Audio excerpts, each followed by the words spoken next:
I'm Greg Hunter. Welcome to USAWatchdog.com. With us, a man that manages money. He is a Wall Street expert, a financial expert. He is a bond expert, as he wrote this book just a few years ago. It's titled The Coming Bond Market Collapse. And while there's no place better to start than an expert on everything, including bonds, than the default of Puerto Rican bonds, Michael Pento of Pento Portfolio Strategies. Thank you for joining us today on USAWatchdog.com. Puerto Rican bonds, the dead canary on the floor of the coal mine. Yeah, I'll tell you the most salient take that I have from this Puerto Rican default. You know, they only have $70 billion in debt. I say only. That's only about 70%, 68% of their GDP. Yet their bond yields hit 1,600%, Greg.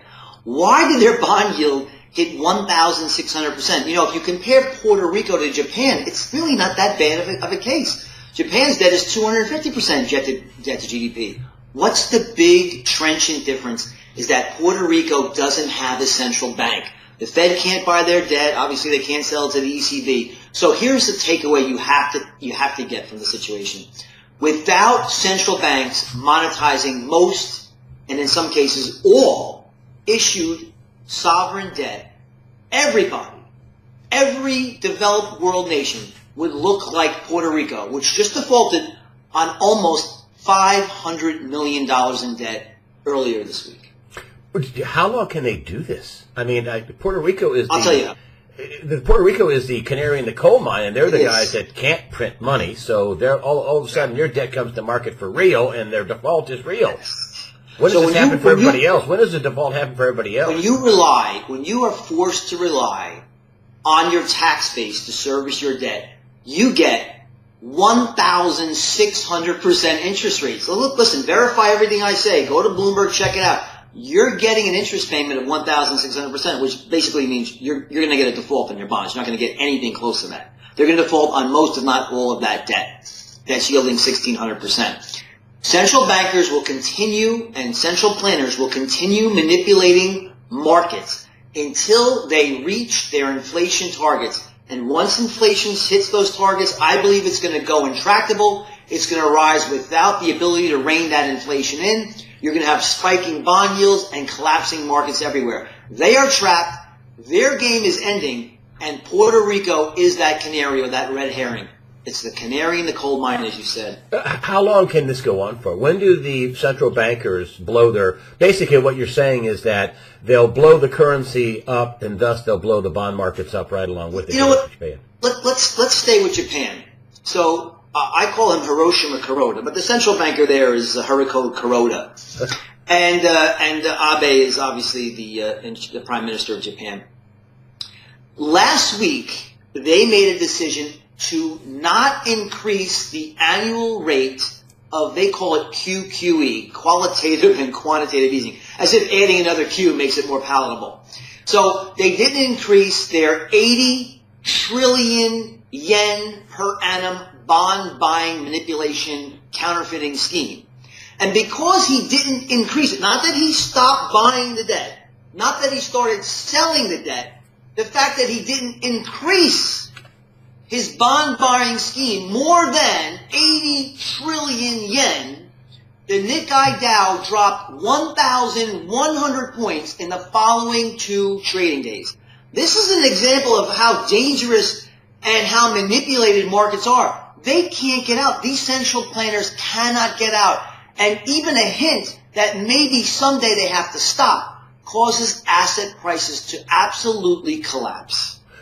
So do you think are we coming to the end? Some people say that, well, they can keep doing this indefinitely. The central banks, they can just print money. And well, they can do it indefinitely until inflation becomes intractable. You know, in the United States, we're running up on 90 months, virtually 90 months of 0% interest rates. And what do we have for that, Greg? Do you know Q4 GDP was 1.4%? That's bad enough. Q1 GDP is a zero handle, 0.5%. That's what we get for blowing up the Fed's balance sheet to $4.5 trillion. That's an increase of $3.7 trillion. That's what we get for manipulating bond yields down to 0% for 90 months. we're virtually in a recession. And by the way, you know, a lot of the carnival barkers that dominate Wall Street, they'll tell you that, of course, Q2 is going to be a massive rebound from the horrible winter we had in Q1. This is the reason why we had a 0.5%. The only problem, 0.5% in GDP print, the only problem with that is we had a really mild winter. It was one of the mildest winters on record. So we actually pulled forward demand from Q2. And that's why if you look at the April, which is Q2, April, May, June, look at April ISM.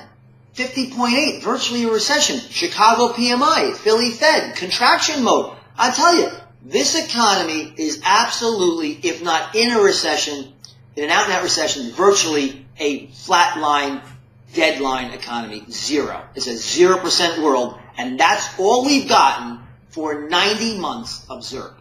What do you think they're going to do when they realize?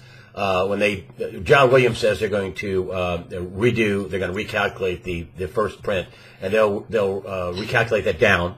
That'll be negative or close to negative, if not negative. It will revise negative. He revise it down negative, yes. And then he says almost the same thing you do. We are in or are going to be in soon, or we're already in a recession. He thinks we're already in a recession right here and now if the numbers were not cooked.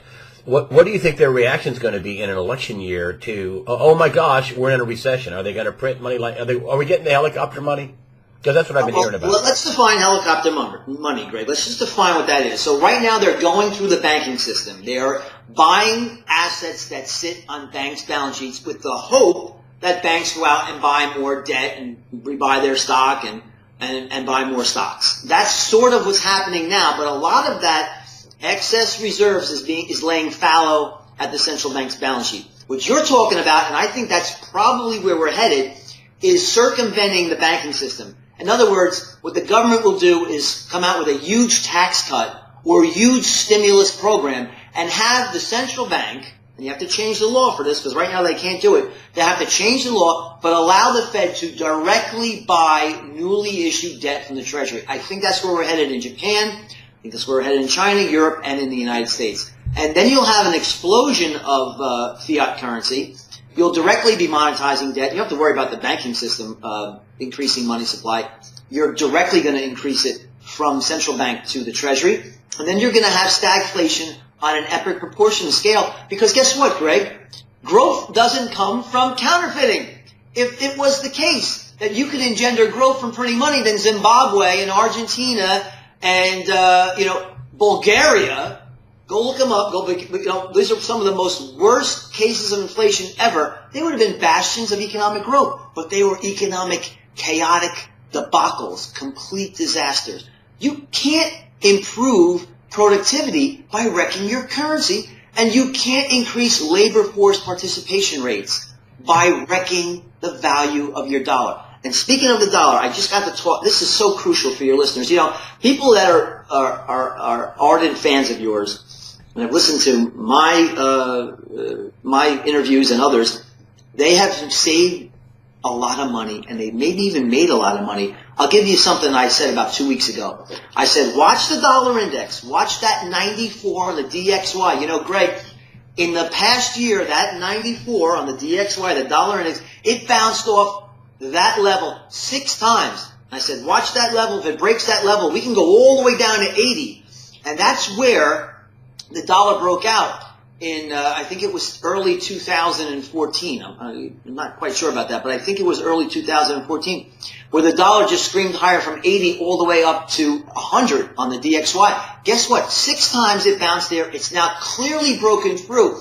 And I'll tell you why, and it's so crucial for your listeners to understand this. Your audience has to grasp this. Why is the dollar breaking 94 and heading back to 80? And if you can get that trade right, by the way, you can make tons of money, as my clients are doing in precious metals and gold and silver and shorting the dollar and actually even shorting the stock market.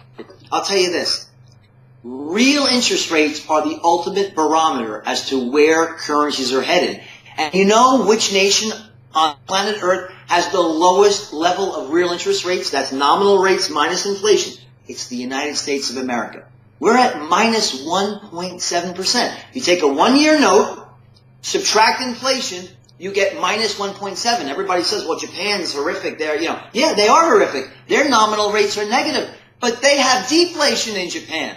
So real interest rates are absolutely profoundly the most negative in the United States of America, and that's why the dollar was overbought. It went overbought to 94 in anticipation of rate rises in nominal terms that aren't coming, and that's why the dollar could be going back to 80, and if you get that trade right, you're going to make a lot of money. I think you said on the last time or a time before that, you said they're one and done. They're not going to do that. They're not going to go up. Maybe one. I don't think so. You were saying that they just are going to be in a situation where they're forced not to raise rates. Is the Federal Reserve done until at least after the November election? Are they done raising rates? Well, they were supposed to raise rates, Greg, 4 times in 2016. You know what number they're up to now? 0. They cannot get off the zero-bound range, and I'll tell you this is a great fact for your audience, and they'll probably only get it here at USA Watchdog. We have a debt-to-GDP ratio that's well over 100%, but the total debt of the world is 230% debt to GDP, up $60 trillion since 2007. But here's the data point that you're only going to get here. Do you know our debt is growing at 3.44 times GDP? That has never happened before. You can go to the Z1. That is a Federal Reserve document. Look it up for yourself. If you look in 2015, our debt in the United States was rising at 3.44x GDP. That is astronomical. That's accretive to the $19.2 trillion we already have. We are Puerto Rico. We are Japan.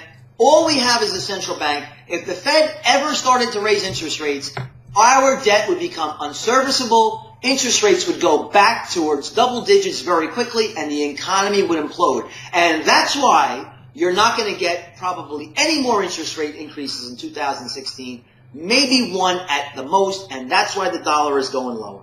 Yeah, do you think they're hyperinflating the currency as we speak? They don't need to change the laws. So somebody said that I think I had Alistair McLeod on says, and John Williams says the same thing, and I bet you say the same thing, is that they've already printed enough money to where once this gets into the system, John Williams says it's $16 trillion held outside the country. Go ahead. Do you think we have enough on hyperbolic? Now, we have plenty of excess reserves. You know, I got to tell you, we've already achieved our inflation target. If you look at core CPI, we're already up 2.2% year over year. We already have our inflation target. In fact, if you want to be honest, we already have a condition much like the 70s of stagflation. That's what we've got. Do you think that this is a reflection, the weak dollar is a reflection of gasoline prices and oil prices going up all of a sudden? So oil's in the mid-40s. Gasoline prices are heading back up. This is a function of a weak dollar, not oversupply. Hey Greg, didn't you have like a plethora, maybe 100 million people on CNBC tell us that the lower gas prices were great for the economy? Well, now they're telling us that the higher gas prices are wonderful because it shows strength. You know, everything's always rosy and dandy. I'll tell you what's indicative of the market. This is what inflation is. It's when the market loses faith in a currency's purchasing power, and that's exactly we've engendered from the Federal Reserve. The Federal Reserve promised that we were on the road to recovery. They said we would be growing at 3%. We're growing at 0%. They said they can raise interest rates and normalize the Fed funds rate. They can't do it. The dollar index rose to 94, actually to 100, on the belief that this was going to be the case. And it's absolutely not the truth. And that's why the market is losing faith in the value of the dollar. That's why inflation is well north of 2% now. And if you look at the prices paid in medical services, in healthcare costs, and education, and even fuel now, yes, we are in a condition of stagflation. Make no mistake about it. Do you think that this meeting at the White House with the Federal Reserve and the president and vice president had to do with the dollar? Is that what you think? I mean, all of a sudden you're hearing these rumblings that. Well, I think what happened was we decided that we were not going to raise interest rates because raising rate, in light of the fact that Japan and Europe is in massive easing mode, that would have caused the dollar to break way north of 100. That would have crushed foreign reported earnings of multinational companies, and they realized that all of these foreign bondholders, the foreign bondholders of dollar-denominated debt, they would be in massive default, and that means banks would be bailed out on a global scale. They would have to be bailed out. So they made an accord that the Fed would not raise interest rates. But guess what? crumbling your currency hasn't really worked. Look, Japan has tried it since Abenomics came in December 2012, and they're in a perpetual recession. You can't grow your economy by wrecking your currency. And I'll tell you this, Greg, I want to touch on this before the interview is over, and I hope we have enough time.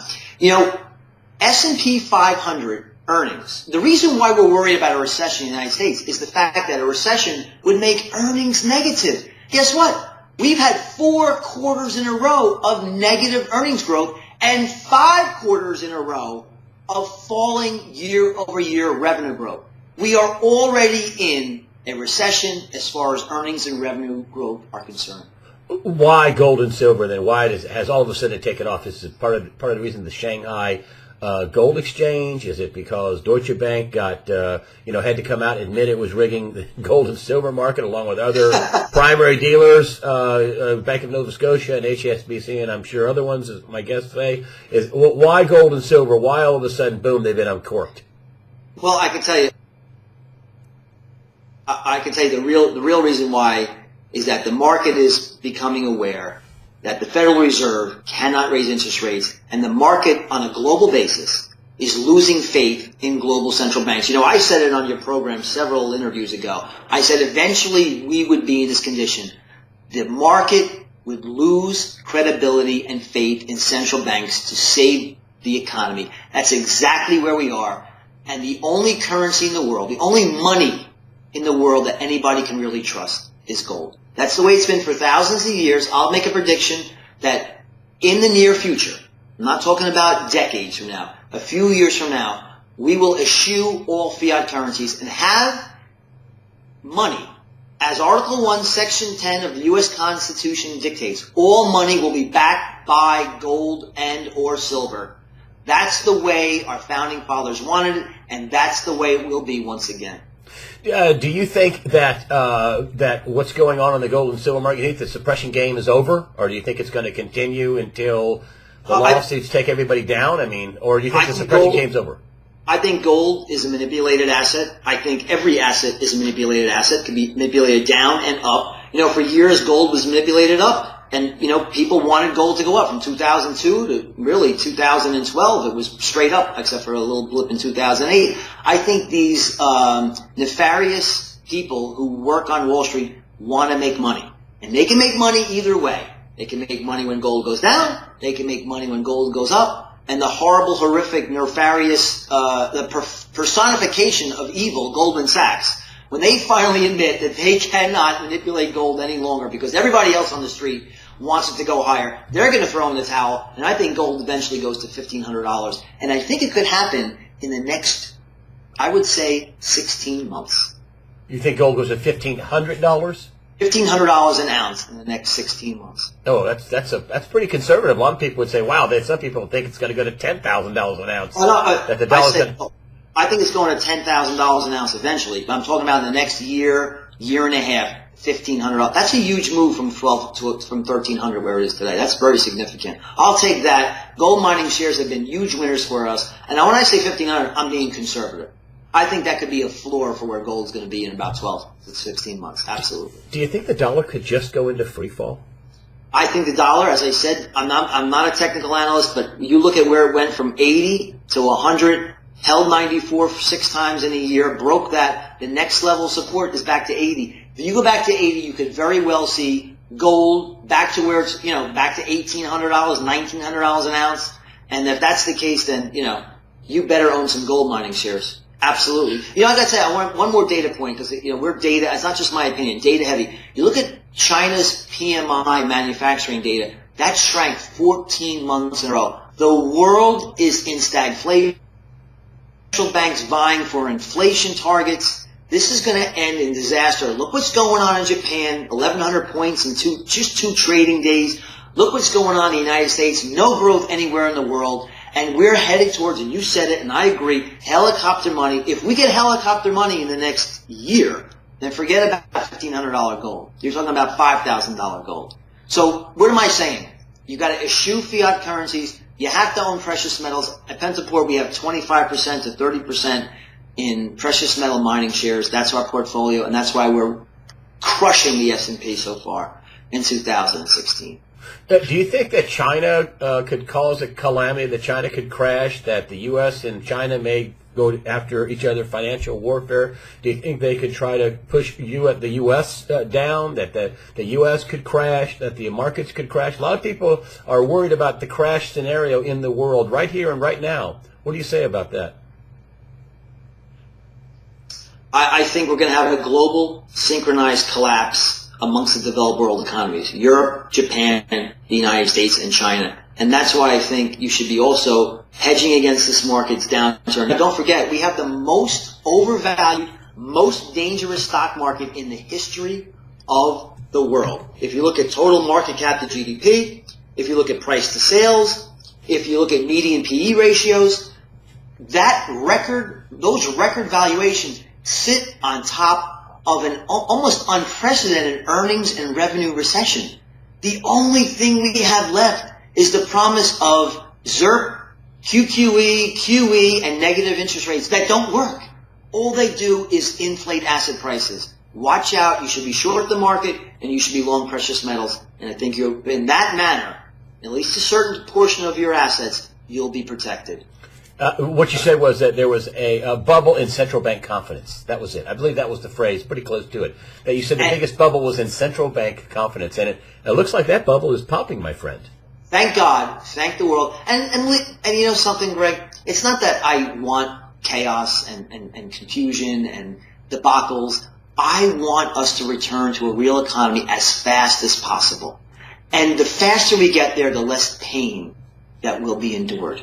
That's what I really want. That's what you want. That's what we're here for. We're here for good. We're not here to promote and promulgate evil. We're here to promote good. And the faster we return to letting markets dictate the price of currencies and interest rates and real estate and equities, the better off we'll all be. It's going to be painful, but we better get on that road sooner rather than later, or we're all going to look like Puerto Rico in the very near future.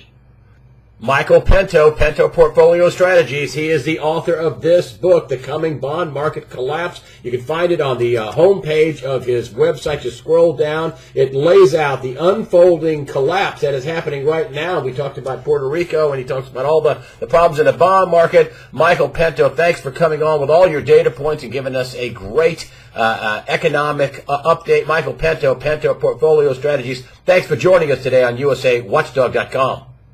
Thanks so much for having me back, Greg.